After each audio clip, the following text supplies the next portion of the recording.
गौतम बुद्ध का बहुत बड़ा आश्रम था। वहां पर एक प्रसिद्ध बौद्ध गुरु रहते थे। वहां पर उनका एक शिष्य बहुत बोलता था।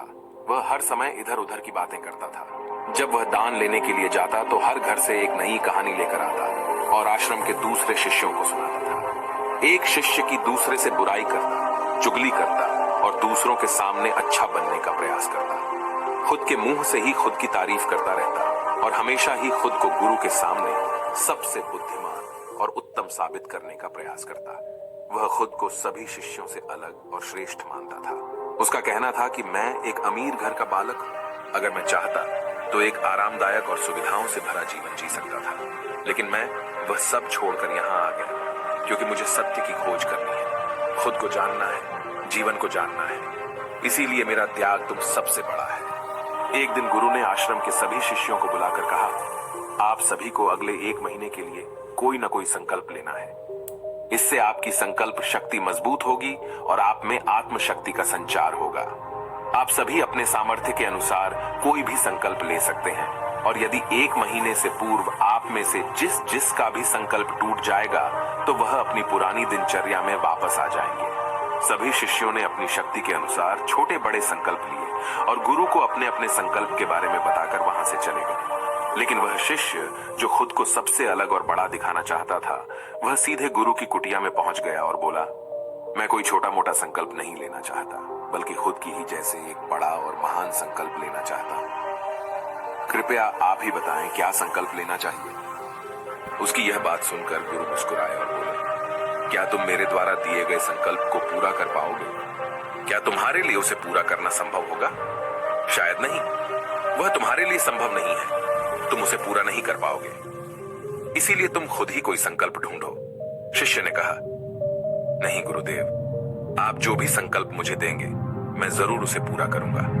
गुरु ने कहा, ठीक है, तो तुम अगले 1 महीने तक चुप रहो, मुंह से एक शब्द भी नहीं निकालोगे। यही तुम्हारा संकल्प है। शिष्य ने कहा, गुरुदेव, यह भी कोई संकल्प है? यह तो बहुत ही आसान है।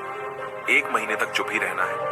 आप कोई बड़ा संकल्प लीजिए जो मेरी योग्यता के लायक हो, जिसे पूरा करने में मुझे समस्या हो। गुरु ने कहा, पहले तुम इस संकल्प को तो पूरा करके दिखाओ। शिष्य ने गुरु की बात मान ली और वह उसी समय चुप हो गया और पलटकर कुटिया से बाहर चला गया। उसे चुप रहना बहुत आसान लग रहा था। उसने एक दिन तो जैसे तैसे चुप रहकर काट लिया, लेकिन दूसरे दिन से उसके मन में ना बोलने का बोझ बढ़ने लगा। तीसरे दिन उसे भारीपन महसूस होने लगा और चौथे दिन उसके अंदर एक अजीब सी बेचैनी होने लगी, क्योंकि आसपास आश्रम के सभी शिष्य एक दूसरे से बातें कर रहे थे। वह भी अपना पक्ष उनके सामने रखना चाहता था, उनकी बोलती बंद कर देना चाहता था, लेकिन उसका संकल्प उसके आड़े आ रहा था। इसीलिए वह पूरे दिन सिर्फ मुंह और आंखें बनाता रहता। इसी तरीके से कुछ दिन और बीते और वह शिष्य बीमार पड़ गया। उसका सिर फटा जा रहा था। उसका खाने पीने तक का मन नहीं कर रहा था। वह सिर्फ बोलना चाहता था। वह गुरु के पास गया और उनके सामने बैठकर लिखकर उन्हें बताया, गुरुदेव, मैं बोलना चाहता हूं। बिना बोले मुझे सांस नहीं आ रही। मेरा दम घुटता जा रहा है। मैं अंदर ही अंदर पागल हुआ जा रहा हूं। मैं क्या करूं? संकल्प तोड़ दूं क्या? यह पढ़कर गुरु मुस्कुराए और बोले, संकल्प तो तोड़ने के लिए ही होते हैं, लेकिन जो अपने संकल्प को पूरा कर लेता है वही अपनी आंतरिक शक्ति को बढ़ाता है, और जो अपनी आंतरिक शक्ति को बढ़ा लेता है वह समाज और जागृति की राह पर आगे बढ़ जाता है। संकल्प का लेना भी तुम्हारे हाथ में था और इसे तोड़ना भी तुम्हारे ही हाथ में है। तुम्हारे बहुत से भाई अपने संकल्प को तोड़कर अपनी पुरानी दिनचर्या पर वापस आ चुके हैं। अगर तुमसे नहीं हो पा रहा तो तुम भी संकल्प तोड़कर अपनी पुरानी दिनचर्या पर वापस जा सकते हो। लेकिन याद रहे, अगर आज तुम इस छोटे से संकल्प को नहीं संभाल पा रहे तो तुम अपनी बाकी की पूरी जिंदगी को कैसे संभाल सकोगे? बाकी फैसला पूरी तरह से तुम्हारे हाथों में है। गुरु की यह बात उस शिष्य के दिल में चोट कर गई। वह बिना कुछ बोले वहां से वापस चला गया और खुद को अपनी कुटिया में बंद कर लिया। वह केवल अपने जरूरी कामों के लिए ही कुटिया से बाहर निकलता, बाकी सारे समय कुटिया के अंदर ही बैठा रहता। 15 दिन बीत चुके थे और आश्रम के लगभग सभी शिष्यों का संकल्प अब तक टूट चुका था, लेकिन उसका संकल्प अभी भी जारी था। संकल्प लेने के बाद से अब तक उसने एक शब्द भी नहीं बोला था। सारा आश्रम हैरान था कि इतना बोलने वाला इंसान चुप कैसे हो गया। 15 दिन बीतने के बाद वह दोबारा अपने गुरु के पास गया और लिखकर बताया है, गुरुदेव, मैं बाहर से तो चुप हूं, लेकिन मेरे भीतर बहुत सी आवाजें हैं, बहुत सी चीख पुकार और शिकायतें हैं। मैं अंदर ही अंदर बात करता रहता हूं। मेरा मन तरह तरह के प्रश्न पूछता रहता है। मैं बाहर से जितना मौन हूं, भीतर से उतने ही शोर शराबे से भरा हुआ हूं। क्या इस तरह से मेरा संकल्प अभी भी जारी है? गुरु ने कहा, हां, तुम्हारा संकल्प अभी भी जारी है, लेकिन जब तक लोगों की यह आवाजें तुम्हारे कानों में पड़ती रहेंगी, तुम्हारा मन बोलता रहेगा, क्योंकि इसे तो आदत है बोलने की। तुम भले ही बाहर से चुप रहो, लेकिन तुम अंदर ही अंदर बोलते रहोगे। तुम्हें इन बातों से, इन आवाजों से दूर जाना पड़ेगा। शिष्य गुरु को प्रणाम कर वहां से चला जाता है और सुबह होते ही अपनी कुटिया छोड़कर जंगल की तरफ चला जाता है। कई दिन बीत जाते हैं, संकल्प का समय भी पूरा हो जाता है, लेकिन शिष्य लौटकर नहीं आया। आश्रम में सभी को डर था कि कहीं जंगली जानवर ने उसे खा ना लिया हो। इस बीच उसे ढूंढने की बहुत कोशिश की गई, लेकिन वह कहीं नहीं मिला। सभी गुरु भाइयों ने मान लिया था कि जंगली जानवरों ने उसे अपना शिकार बना लिया है, लेकिन गुरु को ऐसा नहीं लगता था। एक दिन आश्रम का एक अन्य शिष्य गुरु के पास आया और बोला, गुरुदेव, हमारे उस अधिक बोलने वाले भाई के साथ क्या हुआ होगा? क्या जानवर ने उसे मार दिया होगा?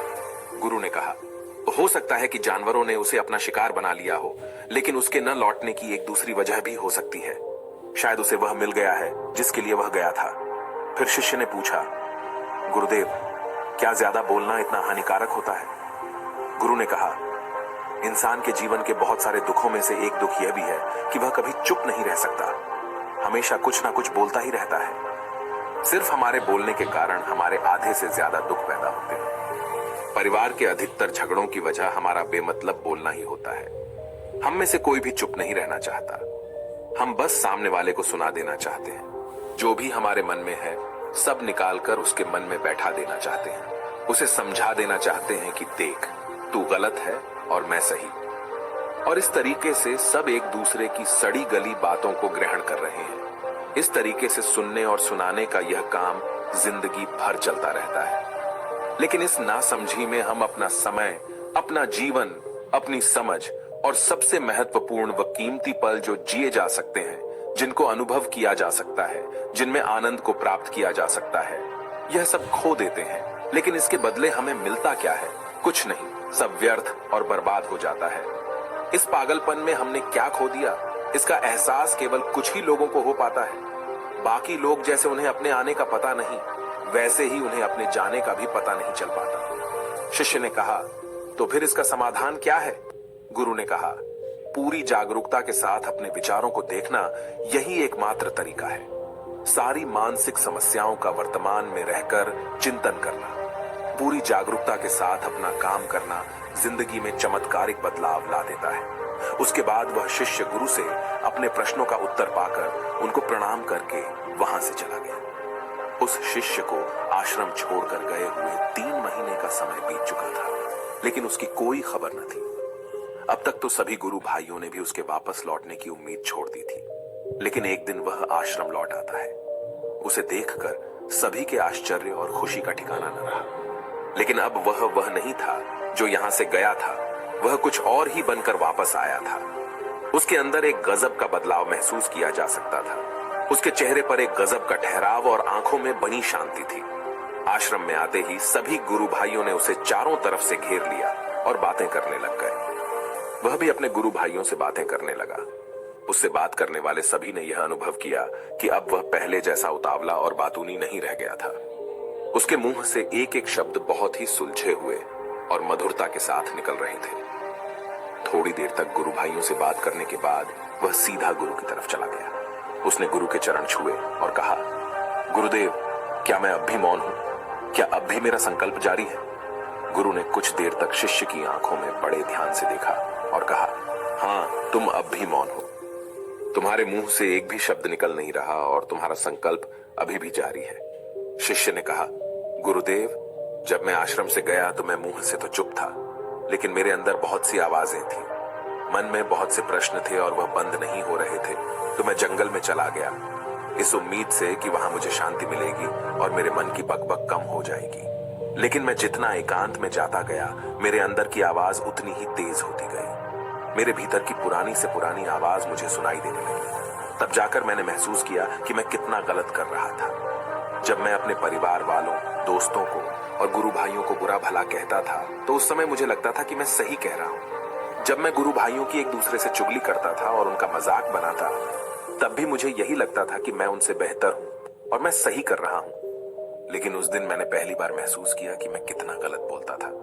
काफी दिनों तक ये आवाजें, ये शिकायतें मेरे अंदर चलती रहीं, लेकिन धीरे धीरे करके एक दिन ये सारी आवाजें मेरे अंदर से समाप्त हो गई। अब मैं भीतर से भी मौन हो गया। उस घने जंगल में बाहर से कोई बोलने वाला था नहीं और भीतर कोई आवाज बची ही नहीं थी और मैं उस दिन पहली बार मौन का सही अर्थ समझा। मेरे चारों तरफ बहुत शांति थी। हालांकि अभी भी कुछ आवाजें आ रही थी जो पहले भी आती थी, लेकिन मैं उन्हें सुन नहीं पाता था।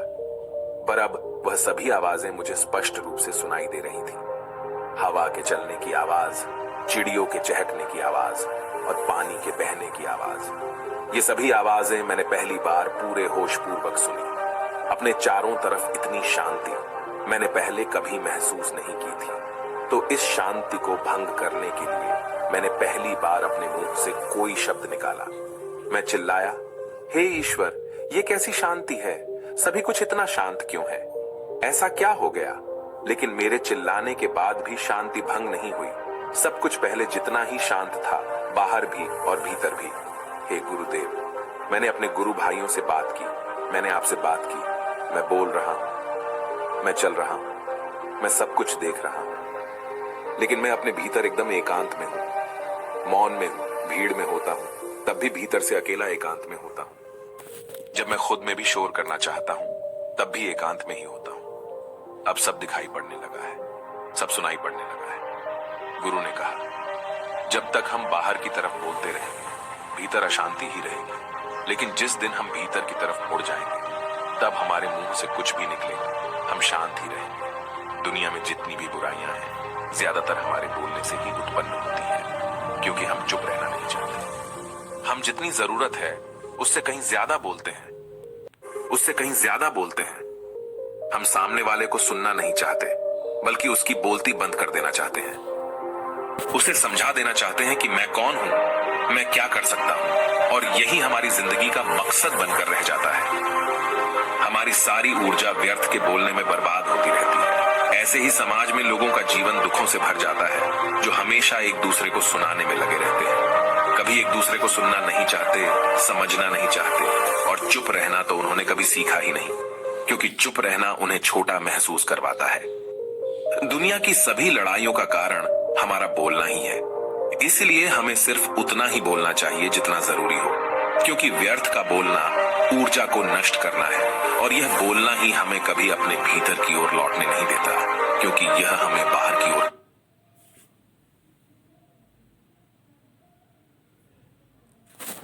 खींच कर रखता है, और बाहर है ही क्या इस संसार के अलावा। लेकिन अगर अपने भीतर के संसार की ओर मोड़ना है तो इस मुंह को बंद ही रखना चाहिए। इसीलिए जितने भी बुद्ध हुए, आत्मज्ञानी हुए, वह सभी एकांत की ओर भागे, ताकि उन्हें ज्यादा न बोलना पड़े, ज्यादा सुनना न पड़े। वह एकांत में रहे और शांत रहे, इसीलिए आसानी से भीतर की यात्रा कर पाए। लेकिन अगर कोई चाहे तो इस संसार में रहकर भी एकांत में रह सकता है, शांत रह सकता है। लेकिन इसके लिए उन्हें अपनी ऊर्जा बचानी होगी, जिसे वह अब तक अपने व्यर्थ के शब्दों में बर्बाद कर रहे थे। दोस्तों, इस कहानी की सीख यही है कि व्यर्थ का बोलना ऊर्जा को नष्ट करना है। ज्यादा और व्यर्थ बोलना ही हमें अपने भीतर की ओर लौटने नहीं देता, क्योंकि यह हमें बाहर की ओर झुकाए रखता है, और जिन्हें भीतर की यात्रा करनी है उन्हें अपने मुंह को बंद ही रखना चाहिए। मुझे उम्मीद है कि आपको यह कहानी पसंद आई होगी और काफी कुछ सीखने को मिला होगा। कहानी के बारे में अपने विचार आप हमें नीचे कमेंट बॉक्स में कमेंट करके बता सकते हैं। जाने से पहले वीडियो को लाइक करें